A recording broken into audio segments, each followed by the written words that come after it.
Raymond Carter didn't break into Storage Unit 19 to solve a mystery.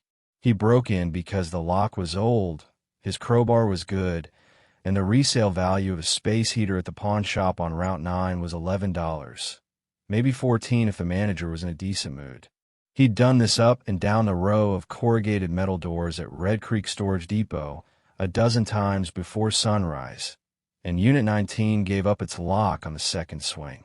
He didn't expect the smell to hit him first. Not rot. Nothing that simple. Something colder. The flat, mineral smell of a room that had been sealed shut for a very long time, like the inside of an old refrigerator that had never once held food. He didn't expect the walls to be silver. His flashlight found them before his brain caught up.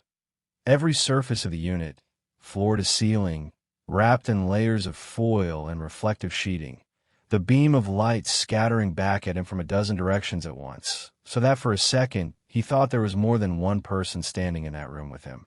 There wasn't. There was a dentist's chair bolted to the concrete floor, leather cracked and split, restraints hanging loose from the armrests. There was a steel table beside it, and on the table, arranged with a neatness that made the hair on Ray's arms stand up, sat a hammer, a screwdriver, a pair of pliers, and an FBI baseball cap. Ray stood very still for a long moment.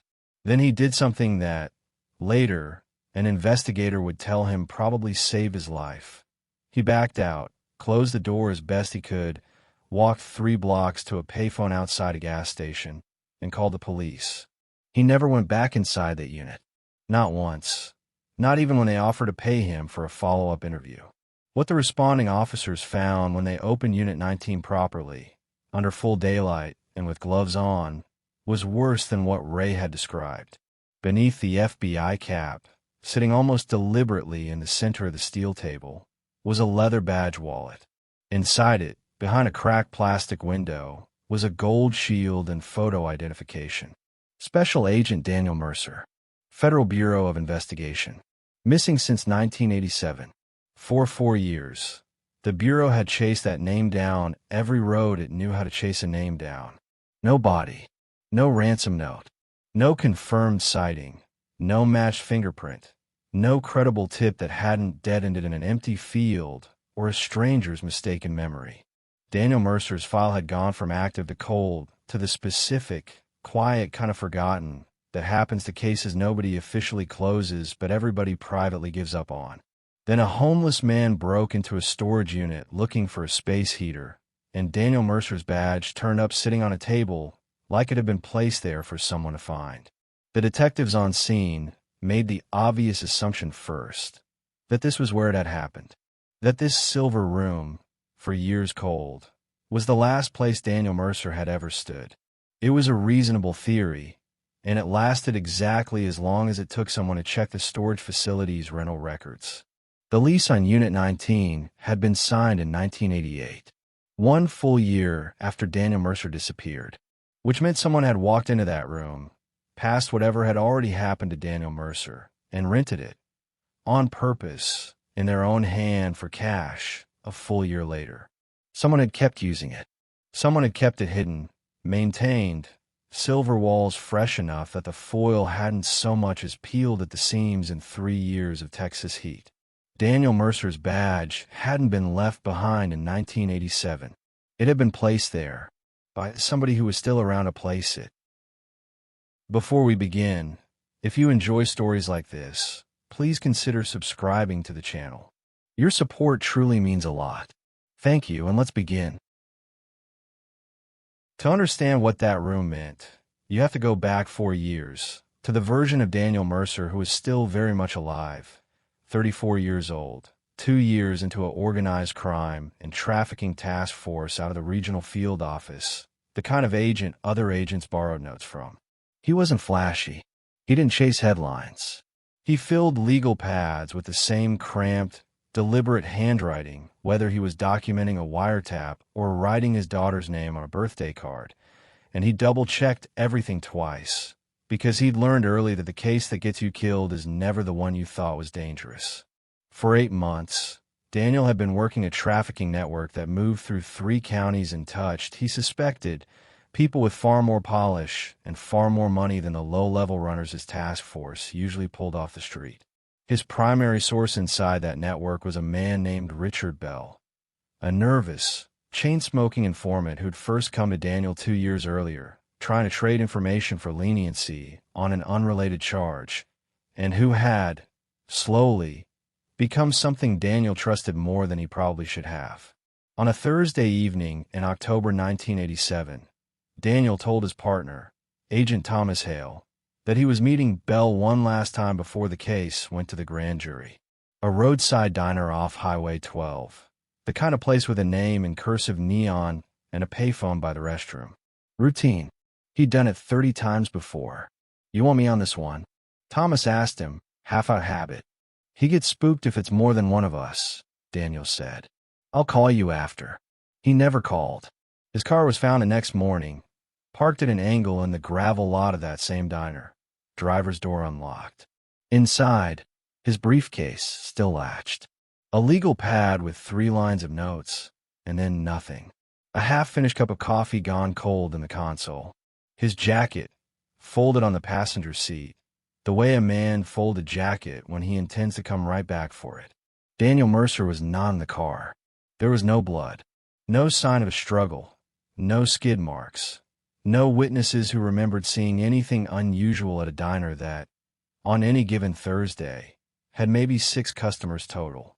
The waitress on shift remembered Daniel coming in, ordering coffee, and stepping outside once to make a call from the payphone. She didn't remember him leaving. She didn't remember anyone leaving with him. As far as she could tell, one moment he was a man finishing a cup of coffee, and the next moment his booth was simply empty. The Bureau searched everything a federal search can reach. Roads, ditches, motels within 100 miles, abandoned warehouses connected to the trafficking case, rural properties belonging to anyone Daniel had so much as interviewed, hospitals under every alias they could think to check, airport manifests going back a month. They pulled phone records. They pulled bank records. They found nothing that suggested Daniel had run, and nothing that told them where he'd gone instead. Richard Bell, the informant Daniel had gone to meet, was nowhere to be found either. He'd missed his own court date 2 weeks later. His apartment was cleared out, not ransacked, just quietly, methodically emptied, like a man who'd had time to pack. Thomas Hale never accepted the theory some of his colleagues floated quietly in the break room, that Daniel had simply walked away from his life, his wife, his 11-year-old daughter, and started over somewhere with a new name. He'd known Daniel for 6 years. He'd been at his wedding. When Daniel's wife, Carol, called him crying at midnight asking if there was anything at all, Thomas drove to her house and sat at her kitchen table until sunrise, and the only thing he could give her with any honesty was this: "He didn't run, Carol. Something happened to him, and I'm not going to stop until I know what." 4 years is a long time to keep a promise like that. Long enough that Thomas had stopped saying it out loud, even to himself, even as he kept Daniel's case file in his own desk drawer long after it had been formally reassigned, reviewed, and quietly closed for lack of leads. He was at that desk on a Tuesday morning in 1991, going through paperwork on a case that had nothing to do with Daniel Mercer, when his phone rang. A detective from a town 3 hours south, a place called Red Creek that Thomas had never once had reason to visit, was on the other end of the line. "Agent Hale, we think we found something belonging to a missing federal agent. A badge, turned up in a storage unit down here. Name on it is Daniel Mercer." Thomas didn't say anything for a long moment. "I'm coming down there right now," he finally said. Red Creek Storage Depot sat on the edge of a stretch of town that had been slowly dying for a decade. A rusted chain-link fence sagging around a lot of cracked asphalt, weeds forcing their way up through the seams, half the buildings around it abandoned mid-lease, windows boarded, gravel lots gone scrub grass. The security lights that were supposed to run the length of the property flickered on and off with no apparent rhythm, and more than one of the long rows of storage units had doors hanging half off their hinges, empty for years. Unit 19 was different. Unit 19 had 2 patrol cars, a crime scene van, and a strip of yellow tape stretched across a door that, from the outside, looked exactly like every other rusted metal door on the row. Thomas pulled up as a technician was photographing the exterior. Ray Carter sat in the back of a patrol car nearby, giving his third recounting of the morning to a detective named Samuel Ortiz, a heavy-set man in his 50s with a patient, unhurried manner of someone who had learned that panicking witnesses only slowed things down. He says he came in looking for something to sell, Ortiz told Thomas, without preamble, the way cops talk to other cops who've earned it. Found the room instead. Didn't take anything. Didn't touch much beyond the door. Smart, Thomas said. Scared, Ortiz corrected, which in this case is the same thing. Thomas stepped inside wearing gloves and paper booties, and the room hit him the way it had hit Ray. The cold mineral smell first, then the silver walls catching the crime scene lights and throwing them back in every direction at once, disorienting, like standing inside a held breath. The dentist's chair sat bolted to the floor, exactly where Ray had described it, restraints hanging slack from both armrests. The steel table beside it still held the hammer, the screwdriver, the pliers, arranged with a precision that felt less like someone had left them there and more like someone had set them out. And the badge. Thomas recognized it before the technician even lifted the evidence bag to show him. Recognized the specific worn corner on the leather wallet. Recognized the way Daniel used to clip it to his belt loop instead of carrying it in his jacket like everyone else. Beside it sat Daniel's FBI cap, the same one he'd worn to a department softball game the summer before he disappeared, laughing about how it made him look like a tourist. That's his, Thomas said quietly. That's Daniel's. What unsettled the forensic team more than the badge, though, was the foil itself. Under close inspection, the reflective sheeting on the walls wasn't a single application. It was layered, 3 or 4 sheets deep in places, with old adhesive and traces of paint beneath the newest layer. Someone hadn't wrapped this room once and walked away. Someone had come back, repaired it, reinforced it, maintained it, the way a person maintains something they intend to keep using. This wasn't a crime scene that had sat untouched since 1987. This was a room with a caretaker. Then, late in the afternoon, a forensic technician working the floor seems called Ortiz and Thomas back inside. Where the concrete met the wall beneath a section of foil that had come loose, she found a fragment of fabric wedged into the gap. Small, no bigger than a thumbnail, dark blue, partially fused to the concrete by time and moisture. Under magnification, 2 embroidered letters were still visible. DM. Ownership records for Red Creek Storage Depot led, without much difficulty, to a man named Victor Harrow, a Texas property developer in his 60s, well known enough locally that Ortiz recognized the name before Thomas even finished reading it off the paperwork. Harrow owned real estate across 4 counties, strip malls, warehouses, a car dealership, and, tucked among the rest, a storage facility that hadn't turned much of a profit in years, and that he apparently kept mostly out of habit.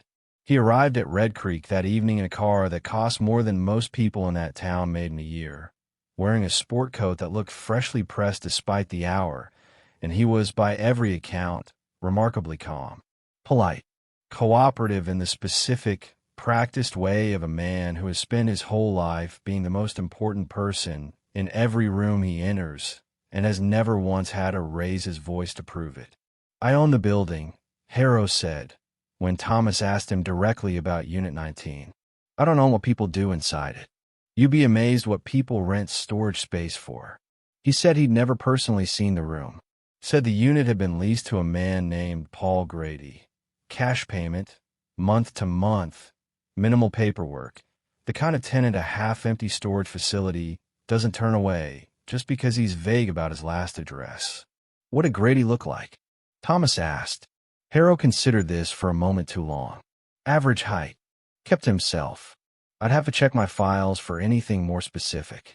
He produced those files himself, without being asked twice. A gesture, Thomas noted. That either meant Harrow had nothing to hide, or meant Harrow had already decided exactly what he wanted Thomas to see. The lease agreement was dated early 1988, 1 year, almost to the month, after Daniel Mercer vanished. Thomas set the paper down and looked at Harrow directly. If this room is connected to my agent's disappearance in 1987, why does the lease only begin a year later? I couldn't tell you, Harrow said. I only own the dirt, Agent Hale. I don't ask what people bury in it. He said it lightly, almost as a joke, and then seemed to hear himself say it and didn't offer to explain further. Before Thomas left that night, Harrow made a gesture that struck him as strange only in hindsight, an invitation, warm and unhurried, to come by his home and look through his private property records personally, in case anything there might help. I want this solved as much as you do, Harrow said. A thing like that, happening on property with my name on it, it isn't good for anybody. Thomas took him up on it 2 days later. Harrow's house was the kind of house built to be photographed. A long gravel drive, a wall of windows facing a man-made lake, and throughout the hallway leading to his study, dozens upon dozens of framed photographs, ribbon cuttings, golf tournaments, and again, Harrow crouched down beside groups of children, arm around a small shoulder, everyone smiling for the camera. You do a lot of charity work, Thomas said. St. Marlowe Children's Home, Harrow said, with what looked like genuine warmth. I've sponsored it for 11 years. Those kids have nobody else looking out for them. Somebody has to. It was, on its face, exactly the kind of thing a wealthy, respected man in a small Texas town would say, and exactly the kind of photograph that would run in the local paper every Christmas. Thomas nodded, said something appropriately gracious, and let his eyes move on down the hallway. That's when he saw it. One photograph, slightly out of focus, a group shot from some outdoor event. And, in the background, half turned away from the camera, a boy of maybe 10 wearing a jacket with a small embroidered symbol on the sleeve. A stylized compass rose inside a circle. Thomas had seen that exact symbol once before. Photocopied, blown up, and pinned to a corkboard in Daniel Mercer's own handwriting, in the file notes from his last investigation. A symbol Daniel had flagged, in his cramped and careful writing, as belonging to nobody he'd been able to identify. Just a quick reminder, if you're enjoying the story, please consider subscribing. We truly appreciate your support. Now let's continue. Ray Carter's official statement, taken the morning of the discovery, hadn't seemed like much to work with. A man who'd spent the better part of a decade sleeping in and around abandoned buildings near Red Creek, giving a rambling, half-organized account of a room he'd found while looking for something to steal. Easy to dismiss. Thomas didn't dismiss it. He sat with Ray in a diner 2 days later. Ray's choice, and Thomas paid, and didn't rush him, and let him talk without a legal pad in front of him, without the stiffness of an interview room. And slowly, Ray started describing things that hadn't made it into his first statement, not because he'd been hiding them, but because nobody had asked the right questions yet. He remembered vans, late at night, arriving at the far end of the property with their headlights already switched off before they turned in through the gate. He remembered men, never the same men twice, as far as he could tell, carrying boxes between buildings on nights when the facility should have been empty. He remembered, more than once, small groups of people being moved from one unit to another in the dark, quiet, hurried, nobody talking. And then, without much drama in his voice, Ray said something that made Thomas go very still. I remember seeing that FBI man, the one whose badge they found. Thomas asked him, carefully, to slow down. Ray didn't know a name. He'd never known a name. But he described, in fragments that came out slowly and then all at once, a man in a dark jacket being walked between 2 buildings by 2 other men, on either side of him, gripping his arms in a way that wasn't friendly. The man had looked hurt, slow on his feet. Ray remembered thinking, at the time, that it looked like someone helping a drunk friend home, except nobody was laughing, and it was happening at 3 in the morning, and something about the way the two men held him made Ray step back into the shadows of the building he was squatting in and stay very quiet until they passed. When was this? Thomas asked. Ray thought about it, counting backward through years that, for a man living the way he lived, tended to blur together. He landed on a season, then narrowed it to a year with more confidence than Thomas expected. 87, he said. I remember because that was the bad winter. The one where two guys I knew froze out past the tracks. Are you sure it was him? Are you sure it was an FBI agent? Ray nodded, slow and certain in a way that carried more weight than any amount of polish could have. I remember the badge, he said. Caught the light. That's the only reason I looked twice. For 4 years, Daniel Mercer's disappearance had been a case built entirely on absence.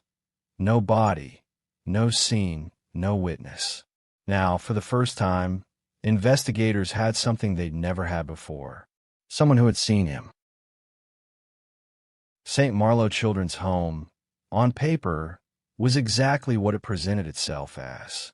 A licensed residential facility with government registration, a board of directors, a mailing list of donors that read like a who's who of the county, and Victor Harrow's name at the top of every fundraising letter for over a decade. Investigators who pulled the file expecting to find something rotten instead found, at first glance, an organization that looked almost aggressively legitimate. It was Thomas, cross-referencing intake paperwork late one night with a junior analyst named Priya Nair, who first noticed the seams. A handful of children photographed at facility events over the years couldn't be matched to any official intake record. A few names appeared spelled 2 different ways on 2 different documents, close enough to pass a glance, different enough to matter under a magnifying glass. And several children who had, according to the paperwork, been formally admitted to St. Marloe had no corresponding discharge record, no adoption filed, no transfer to another facility, no explanation for where they'd gone when they stopped appearing in the yearly photographs. It wasn't proof of anything. Not yet. It was the kind of quiet administrative wrongness that either meant a badly run nonprofit with sloppy bookkeeping or something considerably worse hiding behind sloppy bookkeeping as cover. While Thomas worked that angle, the crime lab called with results from Unit 19. Degraded blood evidence, recovered from beneath the dentist's chair, too old and too broken down to type conclusively. A dead end on its own, but paired with something more useful. A partial fingerprint, lifted from the underside of the steel table where the newest coat of paint hadn't quite reached. It didn't belong to Daniel Mercer. It belonged to a man named Curtis Whitfield, a former maintenance employee of St. Marloe Children's Home, according to old personnel, records the lab ran it against. Whitfield had worked there for 3 years before abruptly leaving in 1989, no forwarding address, no exit interview on file. He hadn't been seen by anyone the investigation could locate since. And if you haven't subscribed yet, we'd be very grateful if you did. Thank you for being here with us. Now, back to the story. The break came from the last place anyone expected to find one. A maintenance closet at Red Creek Storage Depot, where a facility manager mentioned, almost as an afterthought, that the property used to run a primitive security camera system back in the 80s, before the owner decided it wasn't worth the expense. The tapes, if they still existed, would be in a box somewhere nobody had opened in years. They found the box. Most of the cassettes inside were warped or waterlogged beyond recovery. A handful survived well enough to play, and a technician spent 2 full days feeding them through an old VCR salvaged from evidence storage, watching hour after hour of grainy, time-stamped nothing, empty rows of storage units, the occasional stray dog, static. Then, on a tape dated October 1987, something changed. The footage was barely watchable. Tracking lines rolled across the screen every few seconds, the timestamp flickering in and out, the whole image bathed in the flat gray wash of a camera that had never once been cleaned. But at 2:47 a.m., a vehicle pulled in a frame, and stopped near the far row of units. A man got out of the passenger side. His face was unreadable in the grain, just a pale smear where a face should be. But he was wearing a jacket with lettering across the chest that, even in that quality, was unmistakably shaped like the letters FBI. Thomas watched it 11 times before he said anything out loud. The way the man walked, the particular way he favored his right leg slightly, an old basketball injury from college that Thomas had watched him limp through 1,000 times on Task Force stakeouts. The way he reached up, out of habit, to adjust a cap that wasn't there. "That's him," Thomas said, to an empty room, because nobody else was there to hear it. "That's Daniel." He sat with that for a long moment. 4 years of not knowing, and now 4 minutes of grainy tape showing him a man walking, alive, moving under his own power, on the night everyone had assumed him already gone. It didn't tell Thomas whether he was watching Daniel's last hour or an hour Daniel had somehow survived. It didn't tell him anything except that the last confirmed image the world had of his partner was a blurred figure walking to a row of storage units in the dark. Then, 11 seconds later, another figure entered the frame from the opposite direction. Thomas recognized the gait, the build, even before the man turned enough to catch the edge of the light. Victor Harrow. Thomas didn't take the tape to his supervisors right away. He'd learned, for years into a case that had died and been quietly buried once already, that a man like Victor Harrow, wealthy, connected, beloved by a town that owed him favors, could survive a rumor. What Thomas needed was something that couldn't be explained away over a round of golf. He started pulling Harrow's property holdings, county by county, looking specifically for anything that didn't fit the pattern of strip malls and car dealerships. He found it eventually, buried in an LLC 3 layers removed from Harrow's own name. A rural property 20 minutes outside town, no public listing, no visible business activity, tax records filed under a shell company with no employees on record. He watched the property for 4 nights before a vehicle finally arrived. He followed it in, alone, against every piece of protocol he'd have enforced on anyone else, and found a low outbuilding behind the main structure that, once he was inside, made the hair on his arms rise the same way it had in Unit 19. Filing cabinets, boxes of photographs, outdated identification documents for names that didn't match any government database. More videotapes, personal belongings that had clearly not belonged to whoever currently used this building. A woman's wristwatch, a child's shoe, a man's reading glasses folded neatly on top of a stack of files, as if someone had taken them off and simply never come back for them. And then, on a shelf near the back, a cardboard box with a single line written across it in black marker. D. Mercer, 1987. Thomas's hands weren't entirely steady when he opened it. Inside was Daniel's personal notebook, the same brand he always carried, the same cramped handwriting Thomas had read 1,000 times across 1,000 shared case files. Several pages had been torn out, cleanly, close to the spine. But the final surviving page held one line, written in the unmistakable hand of a man who suspected, even as he wrote it, that it might be the last thing he ever got down on paper. "If anything happens to me, don't trust the people who claim they're helping the children." Thomas read it 3 times. Everything he'd assumed about this case rearranged itself in the space of those 3 readings. Daniel hadn't stumbled into something unrelated to his trafficking investigation. He'd found the connection to St. Marlowe himself, months or years before Thomas ever laid eyes on Victor Harrow's charity photographs, and he'd known clearly enough to write it down, known clearly enough to be afraid. Then Thomas turned the page and found one more name. Not Victor Harrow, Richard Bell, the informant. The man Daniel had gone to meet the night he vanished. The man who had disappeared himself 2 weeks later, apartment emptied out with the same quiet, deliberate care as everything else in this investigation. For 4 years, everyone had assumed Richard Bell was another casualty, a scared informant who'd fled the same danger that took Daniel, or perhaps a second victim nobody had ever found. Now Thomas had to sit with a colder possibility. That Bell hadn't run from what happened to Daniel Mercer. That Bell had walked him into it. The investigation that followed moved slower than anything before it. The kind of case that stops producing dramatic discoveries and starts producing certainty instead, piece by careful piece, the way a wall gets built one brick at a time long after the exciting part of laying the foundation is over. Investigators reconstructed, as much as the evidence allowed, what Daniel Mercer had likely uncovered in the months before he disappeared. The trafficking network he'd been building a case against didn't end where he'd originally believed it did. It reached into St. Marlowe Children's Home.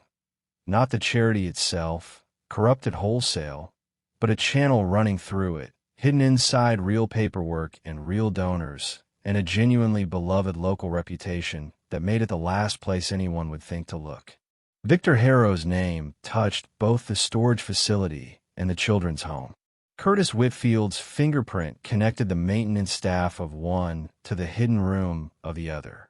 And Richard Bell, Daniel's trusted informant, had led him to that roadside diner in October 1987 and then vanished from the story entirely, leaving behind a silence that, for years later, finally had an explanation, even if it didn't have a full confession. The room in Unit 19 hadn't been built for Daniel. That much became clear from the layered foil, the maintained restraints, the years of small repairs.